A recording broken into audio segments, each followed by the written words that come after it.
Mimi is in St. Paul listening on KTNF. Hey, Mike. Hi.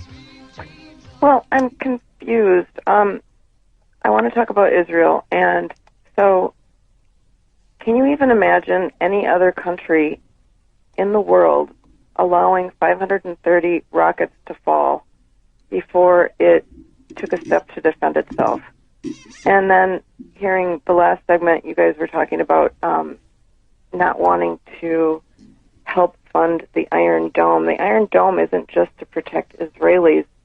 It's also so that they don't have to fire back and cause casualties in these areas of the Gaza Strip where the population is so densely populated. I just don't know. Tell me what you think would be an acceptable. When are the Israelis supposed to defend themselves? How can they do that? Well, wait a second, Mimi. Let me just turn it around and ask you something. You are a family. You have lived in St. Paul, Minnesota, for your family and your antecedents for probably, let's say, 100 years. And all of a sudden, I show up on your doorstep, literally on your doorstep. And I say to you, Mimi, get out of this house. This is my house. Let me tell you why it's my house. It's my house because my religion says it's my house. Now get out. Now, I happen to be standing on your doorstep with a gun pointed at your head and at Wait, your... who are you? No. Hold on. No. I listen to you. You listen to me. I don't know which side you're talking for, but okay. All right, Mimi, I'm going to put you on hold so you can go ahead and interrupt if you want to.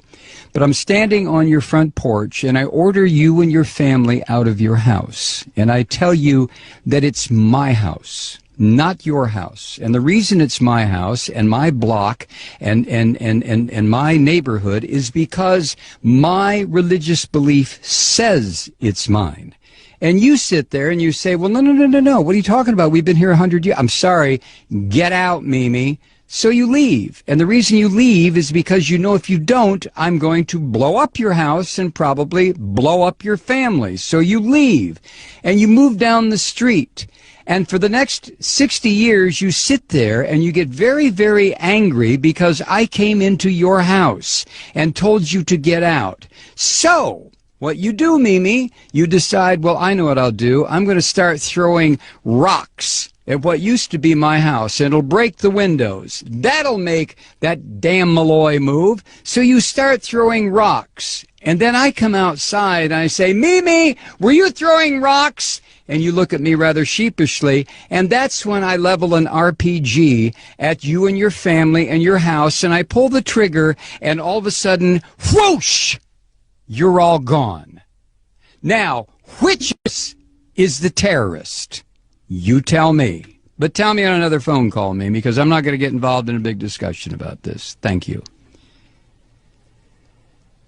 Wow. When does Israel have a right to defend itself? Well, when do I have a right to defend myself? I came in and took Mimi's house. So if Mimi attacks me, who's going to say, well, Malloy, you have a right to defend yourself because Mimi's attacking you? And somebody else will say, yeah, but you took Mimi's house. Yeah, but, you know, possession is 9/10 of the law. Nah, possession is 99.9% of the law. And besides, God gave me this land. What the hell is Mimi doing on it? All I had to do was come here and remind her, Mimi, get out. God gave this land to me.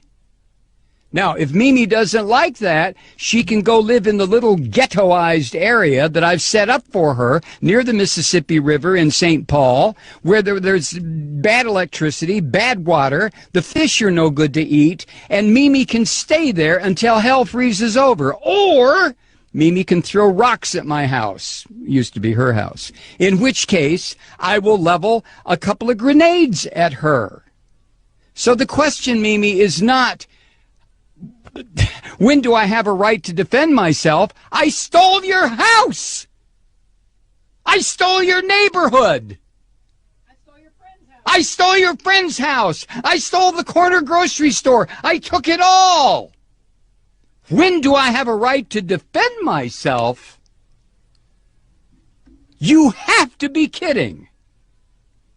You have to be kidding. Let me recommend a book for you, Mimi. It was written by Rabbi Meir Kahane. The title is They Must Go. Read it and call me back.